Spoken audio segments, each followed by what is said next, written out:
Can works of art save the lives of animals? Can works of art preserve our environment? Hello viewers, and welcome to Animal World, our co-inhabitants. Our program today explores this very topic.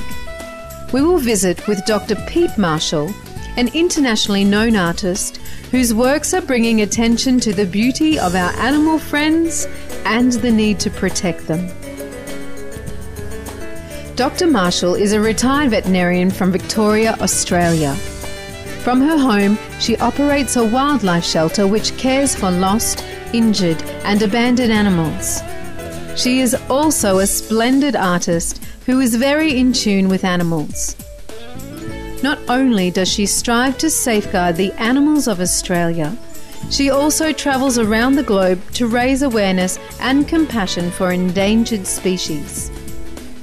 Dr. Marshall has donated her art for use with fundraising efforts on behalf of conservation projects. Her works hang proudly in both public and private collections in Australia and around the world.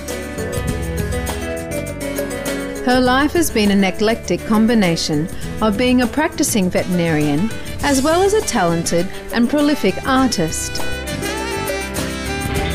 How did Dr. Marshall become involved in these quite diverse areas of interest? I guess I've had that interest all my life. I'm told stories of when I was a 5-year-old child of how I used to swathe a Cocker Spaniel in bandages and pretend to be the vet. And funnily enough too, when I was probably about 8 or 9, I can remember sitting on beaches drawing seabirds. So both things have been there all my life. Pete Marshall attended veterinary college in Liverpool, England. After practicing as a vet for several years in England, she and her family decided to move to Australia. The couple and their 3 children settled in East Ivanhoe, Victoria, where they operated a veterinary clinic. It was here that she started her first wildlife shelter. I started running a wildlife shelter there, just a small one, but people, of course, being the vet practice in the area, would bring in their baby possums and tawny frogmouths to be rehabilitated and rescued. And we had all the parklands where we could re-release all these animals. Although busy with her family, a veterinary clinic and a wildlife shelter, Pete had another longing. I started painting too because it was something obviously I had within me. I started painting wildlife or animals, people's pets and so on, because obviously people came into the surgery, oh, could you paint my dog, cat, horse, cow? And it's progressed from there. When Pete Marshall eventually retired from her veterinary practice, she devoted much of her time and energy to her art. She decided to paint with a definitive purpose. She loved animals and she wanted to help to save their lives and preserve their environment. After her beautiful artwork gained ever-increasing exposure and popularity, she was offered an incredible opportunity. I was invited to become a signatory member of a worldwide group called Artists for Conservation, and their aim is to create a worldwide group of world-class artists who use their art to promote conservation and all the issues associated with it. I'm very, very honoured actually. It's a fantastic experience to be part of a group such as that. Through this organisation, she began to travel extensively and her work began to be featured internationally. Through her beautiful paintings, she has helped to raise funds for environmental groups and raise awareness about the plight of our animal friends. I visit conservation places such as the Jane Goodall Foundation in Uganda, where they've rescued the chimps and they're on an island in the lake in Victoria. And I donate my work or images of my work back to these conservation people for fundraising or whatever they need to use it for. So I know Jane Goodall Institute, they've used them on mugs and mouse mats. Just recently I've donated a painting of polar bears to the Polar Bear International Group for fundraising, to the orangutan sanctuary in Malaysia, to a place called Loro Park in Tenerife, which is the biggest parrot conservation foundation in the world. They have some of my work back there. At home, I know the Dingo Conservancy have used some of my work and Help for Wildlife. Earlier this year, Victoria experienced devastating bushfires. When we return, we will discuss with Dr. Marshall how she helped to lovingly treat the affected wildlife in the area. Please stay tuned to Supreme Master Television.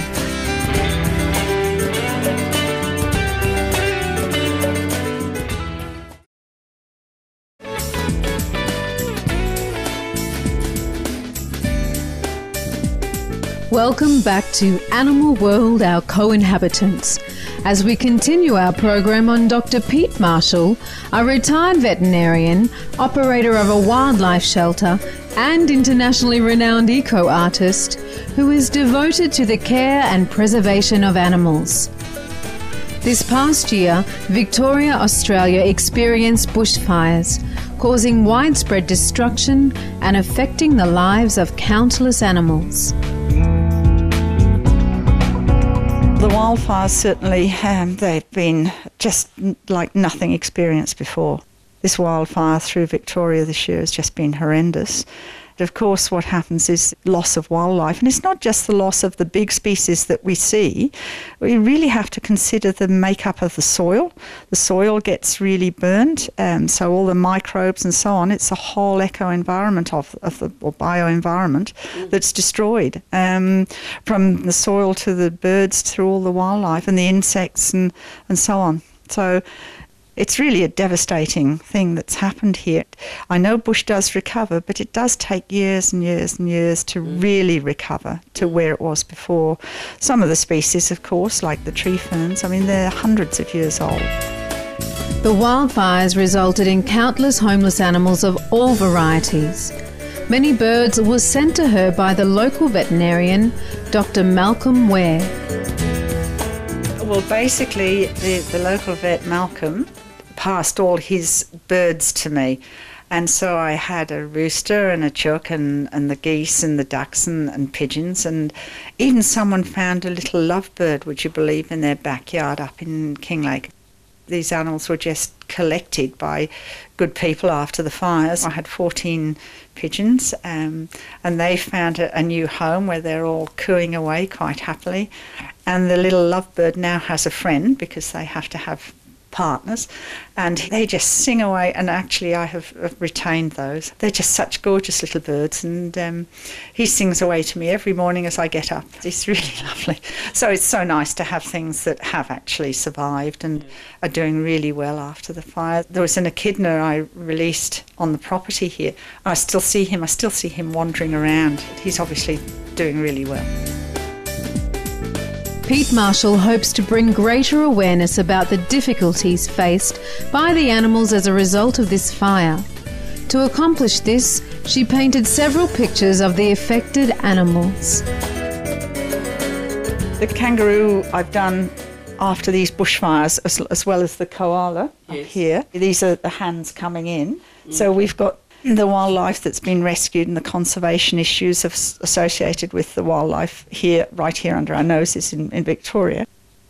And the little Joey, who is obviously helpless and being cared for by carers with his feet bandaged because of the burns. Hopefully I'll be able to exhibit that in America in the Artists for Conservation exhibition, as well as this koala here with the burns and the hope of new life with the surviving the bushfires.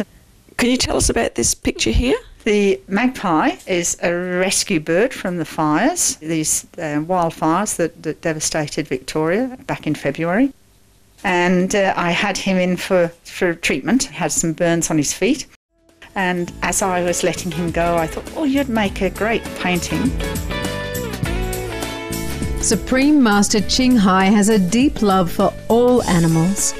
She made a gracious contribution of 2,000 Australian dollars in support of Dr. Marshall's dedicated efforts to protect our precious animal friends on this earth, conserve our environment, and save our planet. Our association members were on hand to make the presentation of contribution. Thank you so much for doing that. That is just fantastic. And would you please thank Supreme Master Ching Hai for me too, because that's just a wonderful offering. It's amazing. So thank you so much. And it's lovely to have the recognition of what my life has become to be about, is about the art and the animals and the people involved with them. I feel I'm really lucky to have this life and lifestyle, but that's just fantastic. Thank you so much. We pray that Dr. Marshall continues with her noble work for many years to come.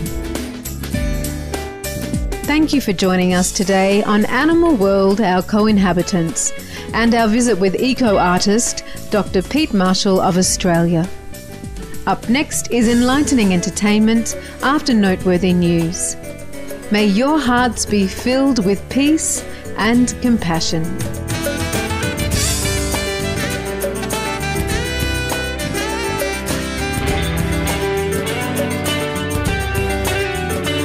For more details, please visit www.suprememastertv.com/AW.